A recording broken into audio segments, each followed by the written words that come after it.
The leader of an Alberta separatist group is refusing to cooperate with Elections Alberta's investigation into the alleged misuse of the province's voters list, a breach that resulted in the personal information of nearly 3 million Albertans being shared online. David Parker is the leader of the Centurion Project, and he's accusing the media of pushing a false narrative that is refusing to sign a cease and desist. He writes, "What Elections Alberta actually tried to force me to sign was a bizarre, compelled, sworn statutory declaration, a signed confession under oath, while threatening me with a court injunction if I refuse. This is not a routine regulatory step. That is a state ambush designed to bypass my charter rights." Now, earlier today, before this court decision on the referendum and the signatures and the petitions, I spoke with Alberta's Deputy Chief Electoral Officer, Dallas Stoesz, about the data breach investigation. Dallas Stoesz, it's good to meet you. Thank you so much for your time today. Thanks for having me, David. Help me understand what it means that David Parker, the leader of this Centurion Project, is not cooperating with your investigation. You sent a cease and desist. He's refusing to sign a statutory declaration saying he will comply. What does that do to your ability to control what's going on with the voters list? Well, David Parker is one actor in this. We are pursuing a number of other folks as well. There was an injunction granted last week that to Centurion Project that required them to provide us with lists of everyone who had access to the full list of electors and everyone who looked at the application and saw the information. So there has been some compliance with that injunction. What we have received, though, is some information that they may not have fully complied with that. So we are pursuing that as much as far as we possibly can. And we are following up right now on all of the folks who received requests for declarations to confirm that they had stopped using the list, stopped accessing the list, had destroyed all copies of the list, and were not forwarding it further. All of those folks are being followed up with right now if they haven't complied with that request. So we are pursuing it with every legal avenue available to us right now. When you say some people may not have fully complied with the injunction, do you mean like a willful defiance of it, or they just haven't confirmed that they've done it yet? Like, are people still accessing and sharing the list in defiance of the injunction? What level of non-compliance are we talking here? I think there's kind of two things that we are seeing right now. One is there are a number of people who have refused to sign the statutory declaration, so we'll be following up with them. But we've also received some information that suggests people who should have been on those lists were not on those lists. So we are following that up with Centurion Project as well. So people who may have received the data set, their names weren't disclosed so that you could send the cease and desist and seek their compliance. It may have been a broader sharing than initially thought. Am I understanding that correctly? That's the information that we have currently, that yes, there may be a broader list than was given to us originally. But how much broader? Like, how many more people might we be talking here? Is it single digits, or is it double digits, or is it you just don't know? It's difficult to say at this point. We suggest it's probably in the thousands. Thousands of people may have received this list, is what your information is? Or who? You got to keep in mind that not just received the list, that would include anybody who accessed the application and viewed the list as well. Okay. So altogether now, what we don't know is exactly who and how many people received the list and had direct access to the full list of electors. So how confident are you at this stage, Ms. Stoesz, that access to the list has been stopped, that it is no longer still being shared, and the personal data cannot still be accessed as we are having this conversation? I mean, how would you describe the confidence level of Elections Alberta on that?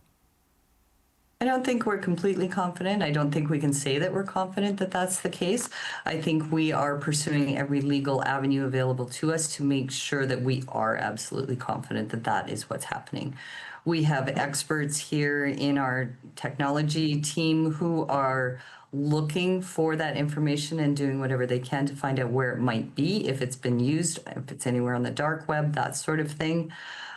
So we're doing everything to find out all of the information that we can possibly find. So the legal avenues you have available here, 'cause I don't know what your limits are in terms of your ability to talk about David Parker specifically, but he has been saying things that Elections Alberta has asked him to sign a statutory declaration that he calls a state ambush designed to violate his charter rights. He's called Elections in Alberta an evil institution that is used to suppress democracy. So the chances of cooperation there seem quite low. So how do you respond to that? If he's not going to comply, and we know on the record that David Parker has 6 figures of fines from Elections Alberta that he hasn't paid, how do you deal with someone who simply refuses to comply? Does it lead to criminal charges or more fines that may or may not get paid? Like, what is the next step in a process like this? I think there's, like I said earlier, there's a number of organizations and entities that are pursuing this matter right now. So I can't speak on their behalf at all. I can't speak to the kinds of things that, say, our election commissioner can do. What I can talk about is what the chief electoral officer has been able to do, and assure you that we will pursue this with every legal tool that we have in the box.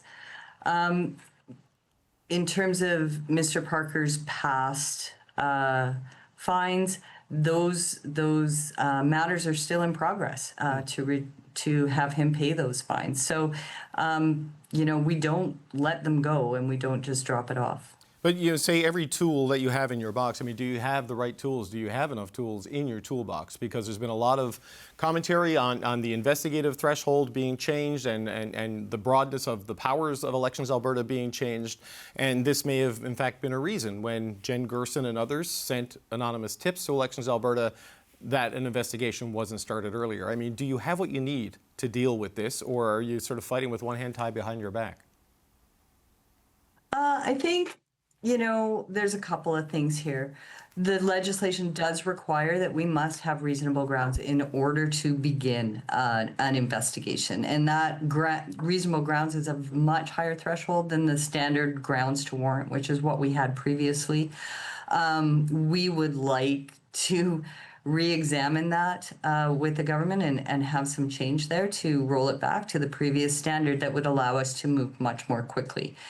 Be that as it may, we are able to move forward right now with where we're at, and there are a number of penalties and things that we can pursue under the legislation. Right. And again, there are a number of other bodies who are also doing work on this file. I appreciate that, but how would things have been different under the old standard? Would you have been able to investigate earlier if the old rule or the one that you want was still in place? How would it have changed things? Previously, yes, grounds to warrant would have allowed us to move very quickly.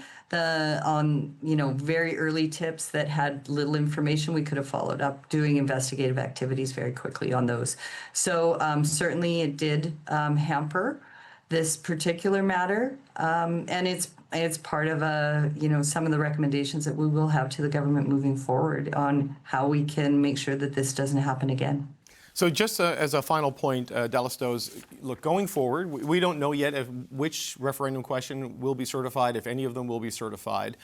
And without pronouncing guilt on any individual person, it's clear there's been illegality at play here, right? The improper sharing and accessing of voter data is improper. So when people look at this and they worry about a referendum with the potential future of the country on the line, I mean, how confident are you that a legitimate campaign can happen given the things that are happening in the present day in the run-up to the certification and potential holding of this referendum? How confident should Albertans and Canadians be? Right. So, I mean, Elections Alberta is responsible for the conduct of the referendum, and our processes are very stringent. They're very robust. And I think what's important for people to understand is that for us, success is not about the outcome of a electoral process. Success for us is that everybody who is entitled to is able to vote and is provided an opportunity to vote, and that every process under the legislation is conducted